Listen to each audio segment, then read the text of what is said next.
এই ৫টা মুখ্য হরমোনের মধ্যে এই যে জিবেরেলিন, এই জিবেরেলিনটা যখন বৃদ্ধি পায় তখন কিন্তু গাছের অঙ্গজ বৃদ্ধি ঘটে। এর সঙ্গে কিন্তু গাছের অঙ্গজ বৃদ্ধি বেশি জড়িত। এই হয় কি, এই অসময়ে এসে বিভিন্ন কারণে এই জিবেরেলিনের মাত্রাটা বেড়ে যায় হরমোনের ভেতরে। তখন জিবেরেলিনের মাত্রা বেড়ে গেলে গাছ কিন্তু আর ব্যালেন্স রাখতে পারে না। তখন কিন্তু এই কলিটা বেশি বেড়ে যায়। হরমোনটা কেন ইমব্যালেন্স হতে পারে? অনেকগুলো কারণে হতে পারে।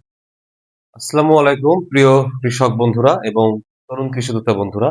আমি কৃষিবিদ এস এম ফজলে রাব্বি। আপনাদের সবাইকে জানাচ্ছি অনেক অনেক শুভেচ্ছা এবং অভিনন্দন। প্রিয় বন্ধুরা, বর্তমানে বাংলাদেশের বিভিন্ন জোনে প্রচুর পরিমাণে পেঁয়াজ চাষ চলছে। তো পেঁয়াজ চাষের একটি পর্যায়ে এসে, অর্থাৎ পেঁয়াজের ফলনটা যখন আসে, কন্দ যখন গঠন হয়, ঠিক সেই সময়ের কাছাকাছি সময় এসে কিন্তু অনেকের পেঁয়াজের হঠাৎ করে কলি বৃদ্ধি পেয়ে যায়। পেঁয়াজের কলি যদি আপনার ফলনের সময়টা যদি কলি বৃদ্ধি পেয়ে বসে, তাহলে কিন্তু সেক্ষেত্রে ফলন অনেক কম হয়। এই সমস্যাটাই কিন্তু প্রচুর কৃষক পড়ছেন। আমাকে প্রতিদিন কমপক্ষে মানে ২০-৩০ জন কৃষক এভারেজে ফোন দিয়ে বলতেছেন যে তাদের এই সমস্যাটা হচ্ছে। তো যেই কারণে আমি প্রয়োজনীয়তা বোধ করলাম যে এটা সমস্যা সমাধানের জন্য আপনাদের জন্য একটা ভিডিও তৈরি করা। তাই এই ভিডিওটা আমি তৈরি করছি। সেটা হচ্ছে কি, পেঁয়াজ গাছে যখন কন্দটা গঠন হচ্ছে, এরকম সময় এসে পেঁয়াজের তো এরকম পাতা থাকে নরমালি। তো দেখা যাচ্ছে যে এরকম পেঁয়াজের কলি হয়ে যাচ্ছে। এই যে পেঁয়াজের কলি হয়ে যাচ্ছে এরকম সময় এসে, এখন যদি এরকম সময় যদি, যখন এই কন্দ বৃদ্ধির সময়, এই সময় যদি কলি এসে যায়,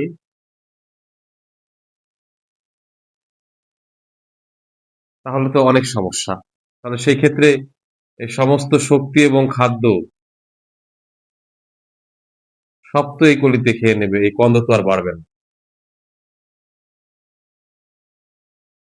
তাহলে কি হবে? ফলন লস হবে। এই হলো বিষয়। তো আসলে করণীয় কি এখন আমাদের? এর কারণটা কি আমাদের একটু বুঝতে হবে। আমি বিভিন্ন সময় বারবার এই বিষয়গুলো নিয়ে আলোচনা করেছি যে হরমোনের ভূমিকাটা কোথায় গাছে। বিশেষ করে যারা আমার যে কৃষি কোর্সগুলো আমি অফার করি, যারা আমার এই কোর্সগুলো অংশগ্রহণ করেন, তারা বিষয়গুলো খুব ভালো জানেন যে হরমোনের ভূমিকাটা কিভাবে কি হয়। সেটা হলো কি, অক্সিন, সাইটোকাইনিন, জিবেরেলিন, ইথিলিন এবং acetic acid, indole acetic acid. এই যে ৫টা, এছাড়াও আরো আছে। এই ৫টা হলো একদম মুখ্য হরমোন। এই ৫টা মুখ্য হরমোনের মধ্যে এই যে জিবেরেলিন, এই জিবেরেলিনটা যখন বৃদ্ধি পায় তখন কিন্তু গাছের অঙ্গজ বৃদ্ধি ঘটে। এর সঙ্গে কিন্তু গাছের অঙ্গজ বৃদ্ধি বেশি জড়িত। এই হয় কি, এই অসময়ে এসে বিভিন্ন কারণে এই জিবেরেলিনের মাত্রাটা বেড়ে যায় হরমোনের ভেতরে। তখন জিবেরেলিনের মাত্রা বেড়ে গেলে গাছ কিন্তু আর ব্যালেন্স রাখতে পারে না। তখন কিন্তু এই কলিটা বেশি বেড়ে যায়। হরমোনটা কেন ইমব্যালেন্স হতে পারে? অনেকগুলো কারণে হতে পারে। কারণ কি? প্রথমত, যদি অতিরিক্ত পরিমাণ নাইট্রোজেন আপনি দিয়ে থাকেন, অর্থাৎ যদি আপনি ইউরিয়া বা ডিএপি সার, এই সার যদি আপনি পরের দিকে এসে ব্যবহার করেন, তাহলে সেই ক্ষেত্রে নাইট্রোজেনের মাত্রা বেড়ে যাবে। আর মাত্রা বেড়ে গেলে তখন এই জিবরেলিক অ্যাসিডের কাজ বেড়ে যায়, জিবরেলিনের কাজ বেড়ে যায়, যেই কারণে তখন কিন্তু অঙ্গজ বৃদ্ধিটা বেড়ে যায় হরমোন ইমব্যালেন্স হয়ে যাওয়ার কারণে। কি হতে পারে? স্ট্রেস এর কারণে। গাছে যদি স্ট্রেস বা চাপ পড়ে তাহলে সেক্ষেত্রে এটা হয়। স্ট্রেসটা কেন হয়? ২টা কারণে হতে পারে। একটা হলো পানি যদি শুষ্কতা হয়, শুষ্ক পানি হয়। আর একটা হলো অতিরিক্ত পানি যদি হয়। আরো কি হতে পারে? স্ট্রেসটা তাপমাত্রা যদি কোনো কারণে কম হয় বা বেশি হয়। কম অথবা বেশি, মানে স্বাভাবিকের তুলনায় অনেক বেশি কম হয়। এই ধরনের বিভিন্ন প্রকার পরিবেশগত যে স্ট্রেস বা চাপ, সেই স্ট্রেস বা চাপ হলে তখন কিন্তু হরমোনাল ইমব্যালেন্স হয়। তখন কিন্তু এই জিবরেলিন হরমোনটার পরিমাণ বেড়ে যায়। তখন এরকম অঙ্গজ বৃদ্ধি হঠাৎ করে শুরু হয়ে যায়। তো এই ২ টো মুখ্য কারণ থাকে। এর পাশাপাশি আরো ২ টা নিউট্রিয়েন্ট, যেমন ম্যাগনেসিয়াম ও সালফার, এই যে দুইটা নিউট্রিয়েন্ট, এই দুইটা নিউট্রিয়েন্টও যদি বেড়ে যায় তাহলে সেক্ষেত্রেও কিন্তু এটি হতে পারে। কারণ হচ্ছে ম্যাগনেসিয়াম আর সালফার এই দুটি হচ্ছে গাছের ক্লোরোফিলের উপাদান। এই যে গাছের পাতায় যে খাদ্য তৈরি হয়, এই খাদ্য তৈরিতে মূল ভূমিকা রাখে ক্লোরোফিল। এই ক্লোরোফিল সূর্যের আলোর সাহায্যে মাটি থেকে শিকড়ের মাধ্যমে প্রয়োজনীয় পানি এবং খনিজ লবণ নিয়ে পাতায় খাদ্য তৈরি করে। ক্লোরোফিলের জন্য দুইটা গুরুত্বপূর্ণ উপাদান হলো ম্যাগনেসিয়াম এবং সালফার। যখন এই ম্যাগনেসিয়াম এবং সালফারের পরিমাণটা তুলনামূলক বেশি হয়ে যায় এবং এই নাইট্রোজেনের পরিমাণটাও বেশি হয়ে যায়, তখন কি হয়? তখন এই গাছ খাবারটা তৈরি করা বাড়িয়ে দেয়, জিবরেলিন হরমোনের কাজ বেড়ে যায়, পাশাপাশি অক্সিজেনেরও কাজ বেড়ে যায়। তখন গাছের এই অঙ্কুশ বৃদ্ধি বা ভেজিটেটিভ যে গ্রোথ সেটি তখন বেড়ে যায়। এই সমস্ত গুলো কারণে তখন এই যে পেঁয়াজ এর কালি অতিরিক্ত সময় মানে মানে অতিরিক্ত দ্রুত মানে যখন আসার কথা না তারও অনেক বেশি আগে চলে আসে এবং ফলন কম পেয়ে যাবে কৃষক সেই ক্ষেত্রে যদি এরকম ঘটনা ঘটে থাকে। এটাকে ইংরেজিতে বলা হয় বোল্টিং। এই যে অসময়ে কলি বৃদ্ধি পাওয়াটা, এটাকে ইংরেজিতে বলা হচ্ছে বোল্টিং। এই তাহলে আমরা সমস্যাগুলো জানতে পারলাম, এর সমাধানটা কি হবে আসলে। সমস্যা জানতে পারলে কিন্তু সমাধানটাও সহজ হয়ে যায়। আমরা কারণগুলো মোটামুটি জানতে পেরেছি। তাহলে কারণগুলো যদি আমরা জানতে পেরেছি তাহলে আমরা সমাধানগুলো একটু বোঝা বা জানার চেষ্টা করি। সে জায়গাটা আমরা একটু আসি।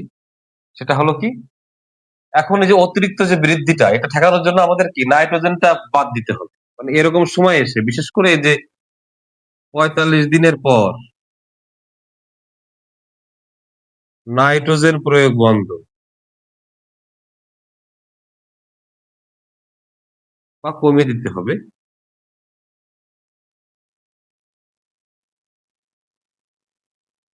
তার জন্য আমরা কি করব? ইউরিয়া বা ডিএপি সারটা এটা আর দেওয়া যাবে না, এরপর আর প্রয়োগ করা যাবে না।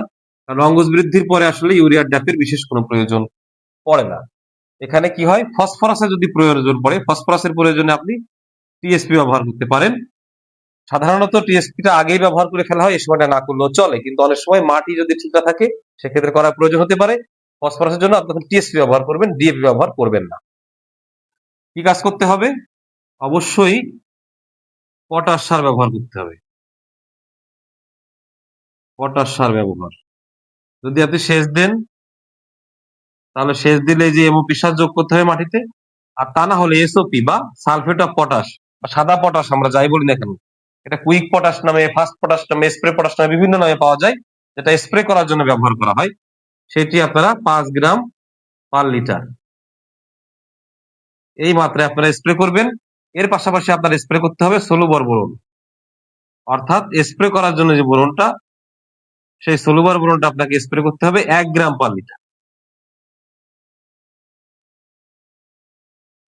এই এবং এর পাশাপাশি আপনাকে দিতে হবে কি চিলেটের জিঙ্ক।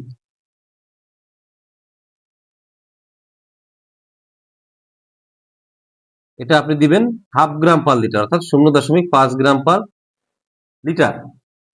এই যে কয়েকটা উপাদান, অর্থাৎ এসওপি বা সালফেট অফ পটাশটা 5 গ্রাম পার লিটার, সলুবর বোরনটা 1 গ্রাম পার লিটার, চিলেটের জিঙ্কটা 1/2 গ্রাম পার লিটার। জিঙ্কটা আপনারা কেন দিবেন? কারণ জিঙ্ক হচ্ছে হরমোন তৈরি করা এবং হরমোনের এই যে হরমোন 5টা হরমোনের কথা আমি বললাম এখানে, এই হরমোনের যে ব্যালান্স, এই হরমোন তৈরি করা এবং হরমোন ব্যালেন্স করা এই দুইটা কাজে কিন্তু করে থাকে জিঙ্ক। যে কারণে জিঙ্ক দিলে এটা ব্যালেন্স থাকার সম্ভাবনা বেশি থাকবে। আর একটা আপনারা কাজ করতে পারেন, সেটা হচ্ছে আপনারা একটা পিজিআর ব্যবহার করতে পারেন। যে পিজিআরটি ব্যবহার করলে আপনার এই হরমোনের ব্যালেন্সটা সে ঠিক রাখার চেষ্টা করবে এবং হরমোনের ব্যালেন্সটা ঠিক রাখলে স্ট্রেসটাকে সে ট্যাকেল দিতে পারবে। অর্থাৎ যে স্ট্রেস কথাটা বলেছিলাম, যে অতিরিক্ত পানি শুষ্কতা হলে বা অতিরিক্ত পরিমাণ পানি হয়ে গেলে বা তাপমাত্রা কোনো কারণে অনেক বেশি কম বেশি হয়ে গেলে বা অন্যান্য সার উল্টোপাল্টা প্রয়োগ করা হয়ে গেলে অনেক সময় কিন্তু গাছের উপর একটা স্ট্রেস বা চাপ পড়ে। চাপটাকে ট্যাকেল দেওয়ার জন্য আপনারা সিউইড এক্সট্রাক্ট,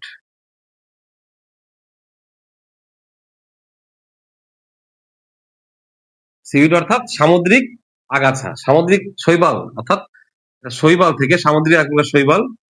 সিউইড বলতে এখানে সামুদ্রিক শৈবাল বোঝানো হয়েছে। এই সামুদ্রিক শৈবালের যেই নির্যাস, এই শৈবালের নির্যাস থেকে তৈরিকৃত যে পিজিআর গুলো আছে, সেই ধরনের পিজিআর আপনারা ব্যবহার করতে পারেন। সেটা পরিমাণ মতো, অর্থাৎ সে পিজিআর এর গায়ে যে লেভেল আছে, লেভেল অনুযায়ী 1 থেকে 2 মিলি প্রতি লিটার এটা আপনারা এই মাত্রা ব্যবহার করতে পারেন। আমি একটা উদাহরণ দিয়ে দিচ্ছি। যেমন প্রোটিজিম, প্রোটিজিম কিন্তু এই যে সিউড এক্সট্রাক্ট থেকে তৈরি করা একটি পিজিআর, সেটি আপনি এরকম 1 থেকে 2 মিলি হারে এর সঙ্গে মিশে দিতে পারেন। তাহলে সেই ক্ষেত্রে কি কি দিতে হবে? এইগুলো তো দেওয়া যাবে না, যে নাইট্রোজেন দেওয়া যাবে না, না দিয়ে টিএসপি দিতে হবে সেখানে প্রয়োজন পড়লে। আর না পড়লে দেওয়ার দরকার নেই। দিতে হবে কি কি? দিতে হবে সার হিসেবে মাটিতে দিতে পারলে দিতে হবে এমওপি, আর মাটিতে দিতে না পারলে দিতে হবে এসওপি, স্প্রে করতে হবে। সলুবার বোরন তার সঙ্গে স্প্রে করতে হবে, চিলেটেড জিঙ্ক তার সঙ্গে স্প্রে করতে হবে। আর এই যে গাছ যে স্ট্রেস কন্ডিশনে থাকে, স্ট্রেসটা ট্যাকেল দেওয়ার জন্য আপনার এই পিজিআরটা ব্যবহার করতে হবে। পিজিআর এর সঠিক ব্যবহারটি অবশ্যই আপনি নিশ্চিত করবেন। অনেকে হয়তো মনে করতে পারেন যে পিজিআর ব্যবহার করলে গাছ হয়তো অনেক বেশি দ্রুত বেড়ে যাবে, কিন্তু বিষয়টা আসলে সেটা না। পিজিআর এর কাজ হলো হরমোনাল ব্যালেন্সটাকে সঠিক রাখা বা ঠিক রাখা। পিজিআর গাছের কোনো কিছু যোগ বিয়োগ করে না, সে হরমোনাল ব্যালেন্সটাকে ঠিক রাখার জন্য সহযোগিতা করে। সেই কারণে যাতে এই জীবনের অধিক বৃদ্ধিতে না আসে, স্ট্রেস বা চাপে পড়ে যাতে এই ইমব্যালেন্সটা না হয়, সেই কারণে আপনি এই ধরনের সামুদ্রিক শৈবালের যে পিজিআরটা সেটা আপনি ব্যবহার করতে পারেন। আর বিষয়টি হচ্ছে যে এই যে বিভিন্ন ধাপে ধাপে পেঁয়াজের যে বিভিন্ন ধাপে ধাপে যে এর কখন মানে ইমব্যালেন্স হয়, হরমোনাল যে ইমব্যালেন্স গুলো বা সার এবং মাইক্রোনিউট্রিয়েন্টের যদি সঠিক প্রয়োগ না হয়, তাহলে কিন্তু অনেক সমস্যা। তো বিষয়টা হচ্ছে যে আপনারা তো অনেকে জানেন না যে কোন সার দিলে কতদিন সে সারটি থাকে, কতদিন ধরে সে সারটি কাজ চলে, কোন সার মাটিতে দিলে কি কি উপাদান পাওয়া যায়, কোন সার স্প্রে করলে কি কি উপাদান পাওয়া যায়, কোন সারটি কোন সারের সঙ্গে দেওয়া যাবে, কোন সারের সঙ্গে দেওয়া যাবে না, গাছের কখন কখন বৃদ্ধিতে কোন কোন সার দরকার হয়। তারপরে বিভিন্ন ছত্রাকনাশক বা বিভিন্ন কীটনাশকের সঙ্গে গাছের বৃদ্ধির একটা সম্পর্ক আছে। এই বিষয়গুলো সম্পর্কে কিন্তু আপনারা অনেকেই পরিষ্কার জানেন না। তো আপনাদের উদ্দেশ্যে একটু বলতে চাই, সেটা হচ্ছে যে পেঁয়াজ চাষ পদ্ধতির উপরে আমার করা 5টি এক্সক্লুসিভ ভিডিও রয়েছে। কারণ ইউটিউব ভিডিওতে কিন্তু খুব বেশি সময় ধরে কিছু বলা যায় না। তো এই ভিডিওগুলো দীর্ঘ সময় নিয়ে 5টা গুরুত্বপূর্ণ ক্লাস নেওয়া আছে। পেঁয়াজের উপরে আমরা একটা কোর্স করেছিলাম, শত শত কৃষক সে কোর্সে অংশগ্রহণ করেছিলেন। এই সমস্ত কোর্সগুলোকে একত্রিত করে খুবই সুন্দর এরকম 5টি এক্সক্লুসিভ ভিডিও এবং একটি পিডিএফ পূর্ণাঙ্গ হ্যান্ডবুক, অর্থাৎ পিডিএফ পূর্ণাঙ্গ গাইড। এই ভিডিও এবং এই গাইডটা পড়লে আপনি একদম পেঁয়াজ চাষ সম্পর্কিত যাবতীয় যে গুরুত্বপূর্ণ তথ্য, সেই গুরুত্বপূর্ণ তথ্যের এই পূর্ণাঙ্গ গাইডটা আপনি পেয়ে যাবেন। তো এই 5টি এক্সক্লুসিভ ভিডিও এবং পূর্ণাঙ্গ গাইডটি পেতে আপনারা এই ভিডিওর হোয়াটসঅ্যাপে যে নাম্বারটি দেওয়া আছে সেই নাম্বারে আপনারা যোগাযোগ করবেন। ভিডিওর উপর দিকেই হোয়াটসঅ্যাপ নাম্বারটি দেওয়া আছে। যোগাযোগ করে আমি একটি বিকাশ নাম্বার লিখে দিচ্ছি 01717005357। এই নাম্বারে আপনারা 200 টাকা সেন্ড মানি করে আমাকে জানাবেন। আগে আপনারা হোয়াটসঅ্যাপে যোগাযোগ করবেন, এই উপরে যে হোয়াটসঅ্যাপ নাম্বারটা, যোগাযোগ করে আপনার নাম এবং ঠিকানা এই দুটো আপনি দিবেন। এই দুটা কনফার্ম করার পরে এরপরে আপনি এই বিকাশ নাম্বারে 01717005357 200 টাকা সেন্ড মানি করে আপনি এই 5টি এক্সক্লুসিভ ভিডিও এবং পিডিএফ যে পূর্ণাঙ্গ গাইডটা এটি আপনি নিতে পারবেন। এবং সেখান থেকে আপনারা মোটামুটি পেঁয়াজ চাষ সম্পর্কে যে খুঁটিনাটি বিষয়গুলো আছে, যে সমস্যা অসুবিধাগুলো হয় বা বিভিন্ন প্রকার রোগ ব্যাধি কেন হয়, কিভাবে শনাক্ত করতে হয়, তারপরে কোন সার কখন কিভাবে দিতে হয়, এই সমস্ত বিষয়গুলো খুঁটিনাটি আপনারা এই পূর্ণাঙ্গ গাইড বইতে এবং এই 5টি ভিডিওর মধ্যে পেয়ে যাবেন। সুতরাং আপনারা যারা অনভিজ্ঞ বা নতুন চাষী বা আপনারা আগেও চাষ করেছেন কিন্তু আরো বেশি জানতে চান, তারা আপনারা এই 5টি এক্সক্লুসিভ ভিডিও, ক্লাসের ভিডিও এবং এই পূর্ণাঙ্গ পিডিএফ গাইডটি এই হোয়াটসঅ্যাপ নাম্বারে, এই উপরে দেওয়া হোয়াটসঅ্যাপ নাম্বারটিতে যোগাযোগ করে আপনারা নিয়ে নিতে পারবেন। তো সবাই আজকের মতো ভালো থাকবেন, সুস্থ থাকবেন, আমার জন্য দোয়া করবেন। ভিডিওটি ভালো লাগলে অবশ্যই লাইক করবেন, কমেন্ট করবেন, শেয়ার করবেন। আর আমার এই চ্যানেলের সঙ্গে নিয়মিত থাকার জন্য চ্যানেলটিতে অবশ্যই আপনারা সাবস্ক্রাইব করবেন। সবাই আজকের মতো ভালো থাকবেন। আল্লাহ হাফেজ।